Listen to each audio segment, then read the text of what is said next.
Hey guys, what's happening? Commander here, and today I want to give a little look at Final Fantasy 15. So this is the latest in the Final Fantasy series. We're going back to a more traditional Final Fantasy, so it's not one of the massive multiplayer ones. This is a linear story with a shit ton of side quests. Now, it has been described as a Final Fantasy for lovers of the series and newcomers the same.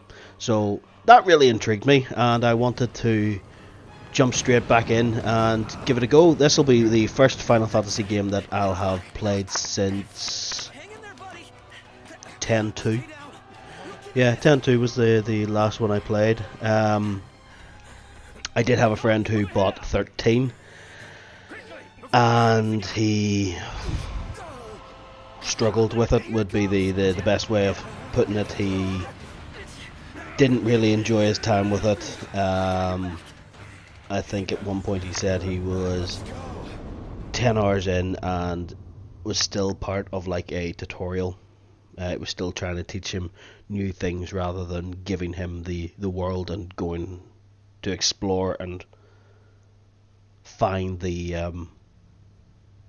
his way throughout the storyline, which was a bit disheartening, and that's kind of why I didn't get it. I was sort of waiting to see what he would come back with, hoping that he would come back and say, yeah, it was brilliant. But I think he trudged his way through, got to the end, and that was it. So here we are with what they're calling a traditional Final Fantasy. At the start of this, you play as Noctis, the guy just coming down the stairs here. You are the prince, the king's son. These are your three, what would you describe them as? Your entourage, almost. They're part of the prince's guard. They will protect you. Now, the difference that we have straight off the bat from any other Final Fantasy is the squad, or your team members, if you will. These are the four. There'll be no finding other characters that will join you for any length of time. You will come up to quests where another person, like the person in the back there, Cole, he'll make an appearance at one stage, and you, Cole and Noctis, will go out for a bit. But it will be Noctis, Ignis, Gladius, and Prompto. They are the four. You can customize them with the weapons as you normally would, but that's pretty much it. There will be no swapping out of character members. The other thing to note is that you only get to play Noctis. You can command the other three, tell them to do certain moves, or in this game, techniques. They will also join you if you get a critical hit or a blindside hit. They will link up to perform extra damage, but we cannot command them directly. They will do their own thing based on the skills and stats that you have given them. So take that as it is. I'm not sure if that's a good thing or a bad thing. Certainly it hasn't hindered me in any way. I've still been playing and enjoying it. That hasn't taken anything away from it. The lack of a team doesn't really bother me. Here we have the way of leveling up. It's called Ascension. So very similar to Final Fantasy X Sphere Grid. Unlocking different points on the grid here costs AP, Ascension points. They then unlock different paths or branches that you can go down. Up the top there you can see me jumping between the different ones, so it's teamwork, stats, exploration, all different kinds of things, so you can spend your AP in there wherever you like. These will make a difference on the battle. If you look at the bottom, it will show you which character it affects. Some will be for a specific character, so there's Gladius's particular branch, or ones like this which will affect everyone in a similar fashion. One thing I will point out, if you are going to get the game, the first one to find is Ignis's regroup. It should be in, it's not in recovery, it's in techniques, which I'll jump to in a second. Recovery is brilliant because you can revive the guys from a heavy battle, pull them all back, heal them up. Battles work in a slightly different way than you might be used to, which, where are you? It's here. There, regroup. So this was the first one that I purchased because it's incredibly useful in battle. Now, when the game first starts, it asks you if you want to go through a tutorial. I would advise you ignore it. The tutorial is fucking really long. We're talking like 20 minutes to half an hour, and that's if you know what you're doing and can perform each of them straight away. But as you go through the first couple of missions, you see the things coming up on screen there, telling me what I need to do, like how to roll, how to perform my warp and things like that. So honestly, you'll go through the tutorial twice if you do it this way. If you do it that way, just ignore the tutorial and go straight into the game. The game will tell you how to do everything. So let's talk about the battle itself. You can jump between different weapons that you've equipped. You see them marked as a D-pad on the bottom left there. So I've got the top one is your regular sword, left is the two-handed sword, and then I have a javelin attached to my right. The big sword that I have is the Masamune, which is Zathras sword, which was a day one perk, which is very nice. The combat system that they've implemented here, I kind of like. The controls are a little bit clumsy to get used to. I find it a bit difficult to rotate the camera, stay locked on, and attack at the same time. Lock on is the right bumper, attacking is then mashing B, and then trying to rotate the camera is the right stick. So there's a lot to do on the right, but you start to get the hang of it.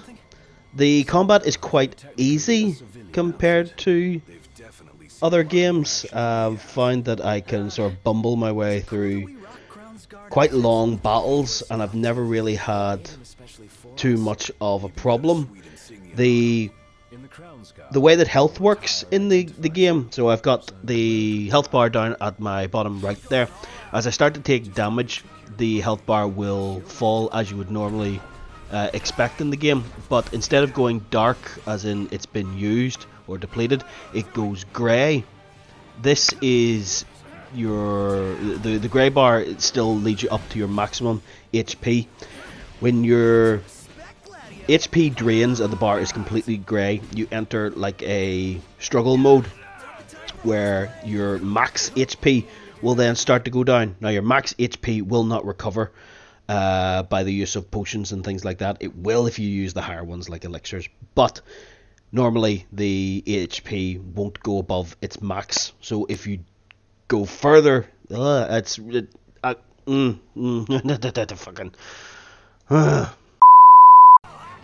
as you take damage, your HP bar will drain, leaving the bar grey. When the bar is completely grey, you enter a struggle mode. At this point, you can't attack, and your grey bar will then start to drain. This is your maximum HP, which is then affected for your until you recover, until you sleep, or use something like a high elixir, something along those lines. So it is a good idea to get your HP recovered as quickly as possible before you enter that struggle mode. Camping has always been a staple of the Final Fantasy games, but here they've added a little bit extra. So what they've done here is, as you progress through the battles, quests and things like that, you earn XP as you would. However, you don't level up. Leveling up takes place at campsites or hotels, places that you would sleep. At this point, your XP then gets added on to your character. Now, depending on where you sleep, you can get multipliers. So, for example, the campsite will just give you a 1-to-1. You can find hotels that you will have to pay a lot more for. and they will give you, say, a 2 times multiplier on your XP. So sometimes it's handy to perform a load of side quests before finding somewhere to rest and then taking the multiplier. While you're at the campsite, one of your entourage, Ignis, will prepare meals for you. Now you do need to collect items, but they're easy enough to find throughout the world. Each of the different meals will provide stat boosts. So depending on what you eat, if you've got a particularly hard boss coming up, camp somewhere, get the stat boost that will give a particular resistance against that enemy, or HP boost, things like that.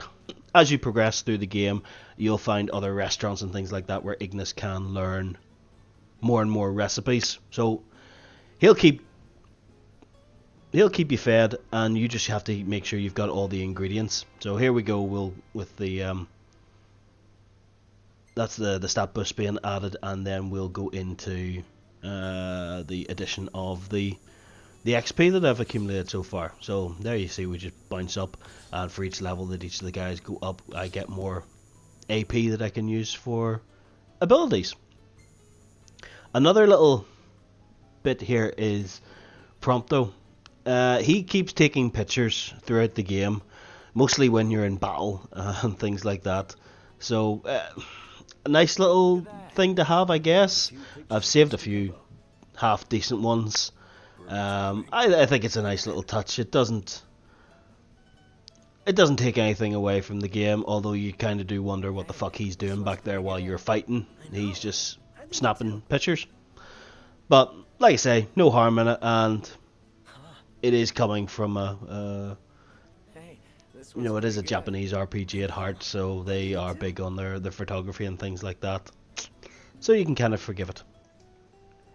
The game is open world, allowing you to explore wherever you'd like, pretty much whenever you'd like. There's a few blockades that sort of prevent you from going into an area where the enemies would be far too high level until you've completed certain tasks. There are easier ways of getting around the world, however, and this is one of them, the Regalia, which seems to be Maserati branded. I'm not sure if that was intended or not. I don't believe they have any affiliation with Maserati. Maybe it's just the royal crest kind of looks like it. I could be completely wrong. The Regalia has 2 modes, we'll say. So you can drive it manually, just drive on the roads and head to wherever you want, or you can jump into the map and hit it into auto. At this stage, Ignis will take the wheel and drive you to where you want to go. You just either point on the map or select a quest marker. So at this stage, you just hold the right trigger. I'm in the manual mode here, and away you go. Now, when I say manual, you don't have a lot of control. The car won't allow you to take it off-road. It barely allows you to go side to side, and as long as you hold the right trigger, you'll keep going in the right direction and stay on the road. I'm not actually turning the car, it's just following the curvature of this road. I'm playing this on the Xbox One. The PS4 version is a lot better looking. One of the main parts of it is right here. Unfortunately, this is where the Xbox comes down. You can see the glitching or the texturing on the hair. It's just not as good as on the PS4, and this is a real shame, because this is the view you're going to spend a lot of your time seeing. So if anything was going to suffer from graphical imperfections, you needed to have avoided that. It couldn't have been this. Unfortunately, that's just the limitations of the console. Another little glitch or quirk that I find is actually here in the fishing minigame, which is one of Noctis's skills. Now, I don't know if this is native to the Xbox or whatever. The fishing has a couple of stages, easy enough to get the hang of. So first of all, you cast out to where the fish are. You'll try and attract the fish. The bar will go red with a threat meter, the same way you would if you were in battle. It will then come up with a quick time event for the left stick, saying either pull right, pull left, pull up, pull down. It's at this point that I had the issue. No matter what I did after I had the fish on the line, I couldn't get the quick time event to register properly, and it took me a while to work it out. This was when I was shooting this. This was actually the first time I had played the fishing, so I wasn't sure if I was doing something wrong or if I was misreading the information that was being shown. So I went off and I did a bit of research on it, and someone actually came up with a strange suggestion, which actually turned out to be true. If there's a second controller connected to the Xbox, it's trying to take the input of that controller's left stick for the fishing. Now, this actually made sense because just before I got to this area, my controller died, so I put the one I had on charge and picked up my other one, and I continued on. When the Xbox's controller is on charge, it's actually active. So the controller was on. So I had two controllers active at the same time. When I disconnected the charging one, I was able to do it.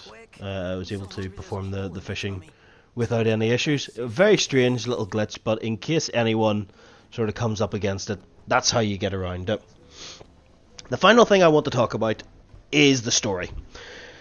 Now, I am enjoying this game. At the moment, I'm about 11 hours into it. At this stage, I was about 3 or 4. Now, the story as I'm going through it, I'm understanding as best I can. I say that because there's a lot of stuff that seems to be missing or doesn't make sense. Like, I've got sent off to go across the sea to visit Lady Lunafreya, which is then the person that Noctis is going to marry. In the meantime, a big war has been waging back at the capital city. You don't understand why, you don't understand who, and the reason for this is because they seem to have split the story through multiple medias. For example, we've got the game, which is telling you the story of Noctis. You've got an anime, which kind of tries to fill in a bit of the backstory. And then you have a 2-hour CG movie called Kingsglaive, which is showing you what's happening while Noctis has been away, the massive war this here. So we only get a glimpse of what's going on. You don't know anything about this. You don't know who these guys are, what the hell is going on. And we've known for a long time that Square wants to make movies, and maybe this is another symptom of it. They've tried to put too many things out there, and maybe the game has suffered a little bit because of it. It's, I'd say, disappointing, but it doesn't take away from my enjoyment of it. I went off and I did a bit of reading just on the wiki to get my understanding of the things that I've missed and names that kept coming up. Like, even at this part, when it comes back to Noctis, there's a newspaper saying Insomnia Falls. That's the first time you'll have ever heard the name Insomnia, and it's the name of the city. Didn't know that. Had to go out and figure it out myself. So maybe maybe bits of it got cut because they couldn't fit it all in, and they did make it available for people out there that want to go see it. But if you're buying a game, you want to understand the story within the game. I don't want to go off and buy the books and then read the comics, and then find the movie as well. I want the game to tell me the story. It's a little disappointing, but like I say, it's not taking anything away from my enjoyment of it. I'm hoping that from this point on, everything will make sense. Like, just to fill you in really quickly, it's the Niflheim Empire and the Kingdom of Lucius. They're the two that are fighting. So Noctis is part of the lineage of Lucius. Lucius used magic, Niflheim used technology, and there's a crystal. I haven't figured out what the crystal does. Apparently Lucius protects the crystal and they're able to use it. What the crystal actually does, besides pick a fucking king, I don't really know. I still need to get to that part of it. I'm hoping at this point the game will tell me more. There have been a few flashbacks to when he was younger and finding out exactly what his father did as king. So yeah, all in all, the game has been really good. I would recommend it. It does feel like a proper Final Fantasy. Like I said, the last one I played was 10-2, and this feels just like an evolution of a Final Fantasy, the way 7 was to 6, 8 was to 7, and so on and so forth. So thank you very much for sticking with me. I hope I've given a bit of insight into the game, and anyone who was sitting on the fence, I hope I've convinced you to go out and give it a try. Thank you very much for sticking with me, and I will see you again. Commander out.